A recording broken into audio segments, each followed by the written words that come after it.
qui s'est tenu l'année passée ici à Dakar a orienté les réflexions autour du rôle que joue l'aviation dans les conflits de basse intensité. Ce forum a été un rendez-vous majeur au cours duquel les autorités de l'aviation militaire, les industriels et les partenaires associés ont réfléchi ensemble sur de nouvelles formes de coopération afin de faire face à l'insécurité et aux conflits divers qui menacent la stabilité de notre région. C'est pour des manifestations locales, mais aussi des répercussions internationales. L'arme aérienne, arme décisive sur le champ de bataille moderne, est naturellement interpellée. C'est ce qui justifie la pertinence du thème autour duquel l'édition 2023 du Forum nous invite à réfléchir. En effet, face à des crises modernes qui semblent isolées en apparence, mais qui cachent souvent des objectifs de déstabilisation à grande échelle, l'arme aérienne doit plus que jamais s'adapter aux évolutions dans des domaines aussi variés que la diplomatie, le cyberespace, la recherche de renseignement ou la gestion de l'information. Ainsi, ce forum, articulé entre présentation thématique, panel de réflexion et de discussion et exposition capacitaire, devra nécessairement prendre en compte l'ensemble du spectre des menaces émergentes à travers une analyse poussée pour ensuite mieux se pencher sur les solutions apportées par l'arme aérienne, en particulier les drones, acteurs majeurs des campagnes aériennes modernes. À l'analyse, les menaces émergentes sont complexes.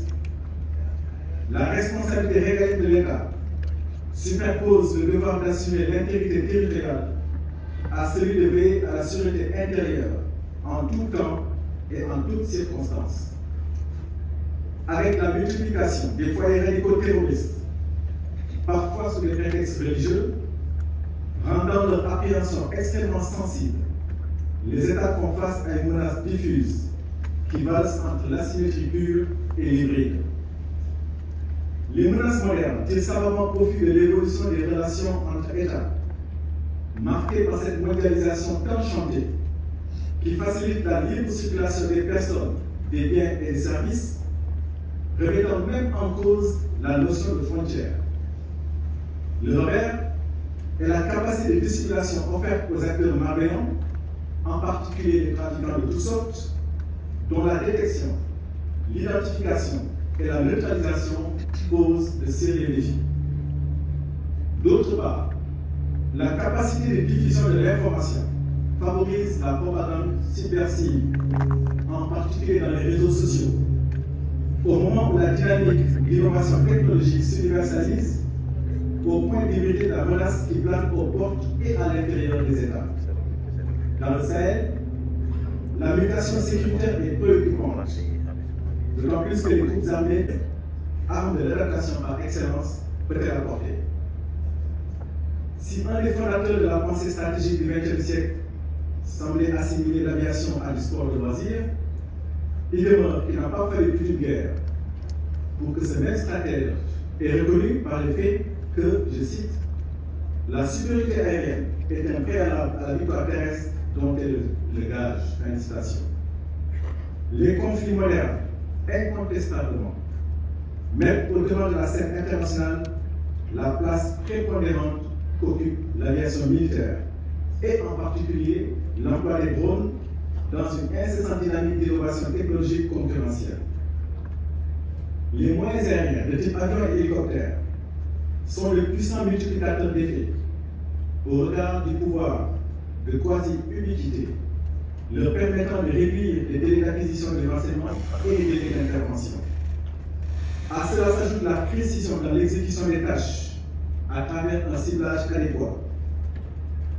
Dans la réponse apportée aux initiatives déstabilisatrices des acteurs subversifs, les États africains sont résolument tournés vers une optimisation des vecteurs aériens qui, aujourd'hui, retrouvent la place qui leur est due dans la sphère de la coercition relative à ce que Max Weber définit comme étant l'exercice du monopole de la violence légitime.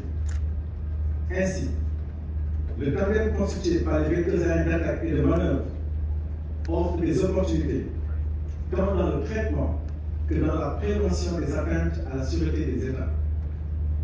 En outre, la recherche et l'innovation technologique ont ouvert les voies de la modernisation et de l'automatisation dans l'acquisition de performances additionnelles avec l'avènement des moyens télépilotés. Aujourd'hui, les drones ont effectué une percée fulgurante sur le champ de bataille moderne.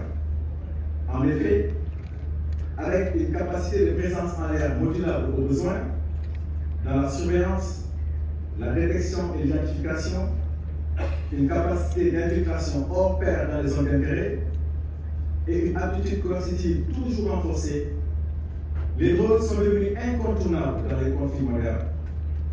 Ces vecteurs innovants allient les aspects principaux de sécurité dans l'emploi, d'économie des moyens matériels et humains et de concentration des efforts sur l'objectif. Tout cela en appelle à une prise en compte effective des capacités et des possibilités offertes par les drones militaires. Chers invités, nous le voyons, le champ de la réflexion sur l'arme aérienne face aux menaces émergentes est vaste et passionnant. La nécessaire conservation de l'initiative stratégique exige de nos États une posture ferme dans la troisième dimension, avec l'emploi coordonné des vecteurs classiques et des vecteurs modernes.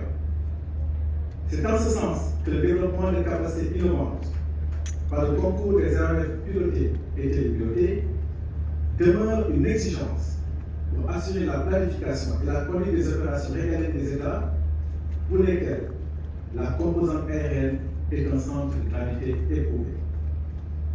Je reste convaincu que nous ne pourrons pas tirer le meilleur parti de nos moyens aériens sans une franche coopération entre États, car les menaces émergentes, nous l'avons vu, sont la plupart du temps transfrontalières. La sagesse africaine nous enseigne que seul on va plus vite, ensemble on va plus loin. Il n'y a pas que des aviateurs dans cette salle, il y a aussi nos camarades terriens et marins. Donc je demanderai à nos camarades aviateurs de ralentir un peu de temps en temps pour permettre à nos amis terriens et marins de nous rattraper. Merci de votre attention. Qui nous donne l'eau à la bouche par rapport au prochain débat. À présent, nous invitons respectueusement M. le ministre des Forces